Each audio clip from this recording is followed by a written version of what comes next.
Menopause അല്ലെങ്കിൽ perimenopause ആർത്തവ വിരാമത്തിനെ അനുബന്ധിച്ചിട്ട് നമ്മൾ പേഷ്യൻസിന് വെജൈനൽ റീജുവനേഷൻ ചെയ്യാറുണ്ട്. മെനോപോസിന്റെ സമയത്ത് ഈസ്ട്രജൻ കുറയുന്നതുകൊണ്ട് വെജൈനൽ എപ്പിത്തീലിയം തിന്നാവുകയും pH മാറുകയും ചെയ്യുമ്പോൾ നമുക്ക് വെജൈനൽ ഇൻഫെക്ഷൻസ് വരാനുള്ള ചാൻസ്, യൂറിനറി ഇൻഫെക്ഷൻ ആണെങ്കിലും വെജൈനൽ ഇൻഫെക്ഷൻ ആണെങ്കിലും, അതുപോലെ തന്നെ സെക്ഷൽ ഡിസ്ഫങ്ഷൻ ഉണ്ടാവാനുള്ള ചാൻസ് കൂടുതലാണ്. അതുപോലെ തന്നെ പേഷ്യൻസിന് ചൊറിച്ചിൽ അല്ലെങ്കിൽ ഡ്രൈനസ് ഇങ്ങനത്തെ ബുദ്ധിമുട്ടുകളും ഉണ്ടാവാറുണ്ട്. And that is why we need vaginal rejuvenation. ചില സ്ത്രീകൾക്ക് മെനോപോസ് വളരെ ഈസി ആയിരിക്കും, അവർ ഈസിലി സെയിൽ ചെയ്യും മെനോപോസിലേക്ക്. പക്ഷേ ചില സ്ത്രീകൾക്ക് അത് ഡിഫിക്കൽട്ട് ആയിരിക്കും. അങ്ങനത്തെ സ്ത്രീകൾക്കാണ് നമ്മൾ വെജൈനൽ റിജുവനേഷൻ സാധാരണ ചെയ്യാറുള്ളത്. വെജൈനൽ എപ്പിത്തീലിയം വളരെ തിന്നായിട്ടുള്ള പേഷ്യൻസിന് നമ്മൾ വെജൈനൽ PRP ഇഞ്ചക്ഷൻസ് കൊടുക്കാറുണ്ട്.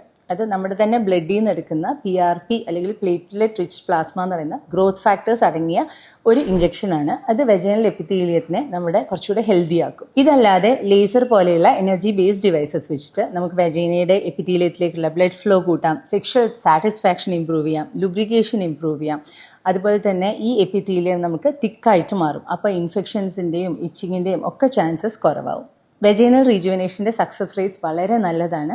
നമ്മുടെ ക്വാളിറ്റി ഓഫ് ലൈഫ്, സ്പെഷ്യലി ഈ മെനോപോസ് അല്ലെങ്കിൽ പെരിമെനോപോസിലുള്ള quality of life definitely improve ചെയ്യും.